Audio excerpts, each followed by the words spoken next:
Hi guys, today I would like to read the first paragraph of the first chapter of my new book, We're All Criminals. And I'm not sure if, when you watch it, if this will still be my latest book, but as of today, January 2021, this is my new book.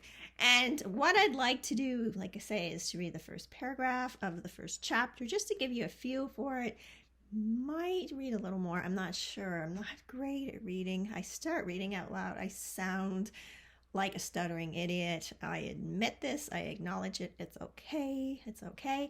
Anyway, so yes, I would like to read the first chapter. If you want to learn more about the book, go to Meme on Fire. I have the full explanation of the series, the Hernandez series, the latest book, what it's about, all the books actually, so you kind of get a feel for it. I won't go into all that today, though. I have done videos about that in the past. I might even attach one to underneath this video. I say that, but I'll probably forget by the time I post this because I never post it when I record it. It's usually later, maybe weeks later. But in this case, I'll probably try to do it soon. We'll see. Anyway, let's get to the business at hand. Let me read the first paragraph of the new book. Well, new as of now. We're All Criminals. I started, by the way, the 10th book in the Hernandez series. I started it 2 or 3 weeks ago. Only a few chapters in. Kind of didn't have a lot of time lately with Christmas and stuff, but keep on trucking on that one. So let me read this chapter. I mean, the first paragraph. I'm not reading the whole chapter, sorry. Freedom is a trademark of humanity. To those in a prison cell, confined to a hospital bed, or trapped in their figurative coffin, there's nothing more beautiful than freedom. If you ever know anybody who's been trapped in any of those things, they will tell you that, I promise. We're all animals, and as such, it is our nature to claw our way out of any trap we feel locked in, because the light of freedom shines much brighter after it's been lost. We will fight for it. We will beg for it, and if we have to, we will kill for it, and that's what these guys do a lot. I'll just tell you that right now.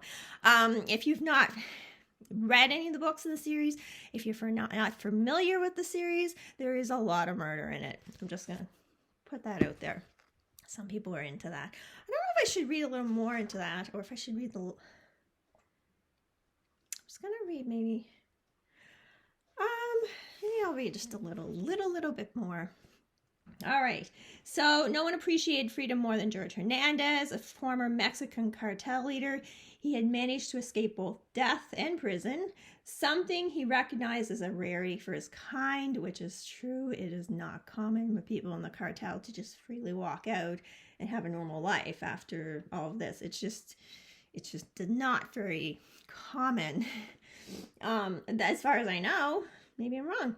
Now in his 40s, he's blessed with a beautiful family and lived in Canada as the CEO of our House of Pot. George had the monopoly in the legalized marijuana industry. To the outside world, he was a charismatic Mexican-Canadian businessman who is relatable and brought jobs to his communities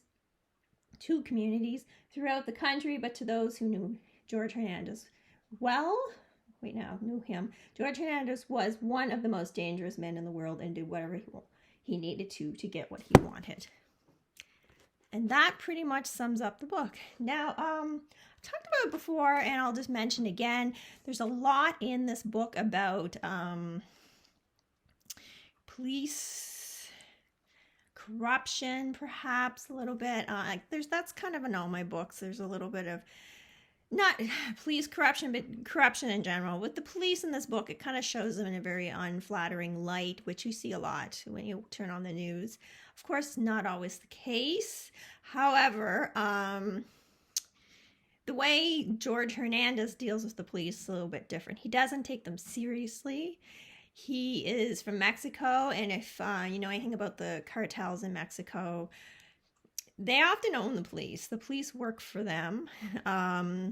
There's a lot. If you look it up, I'm not going to get into all that, but there's a lot of connection between the two.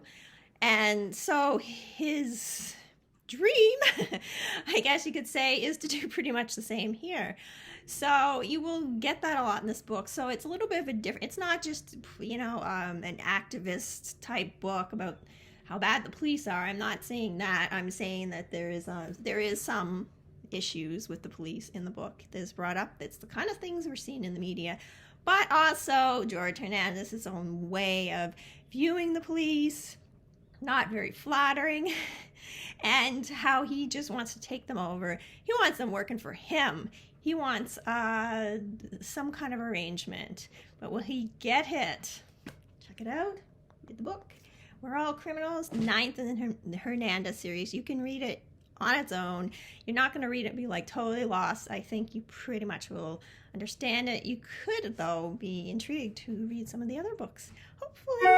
Anyways, guys, thank you. Thanks for your support. Share, like the video, subscribe to my YouTube channel. If you hit the bell, you will get notifications whenever I have new videos.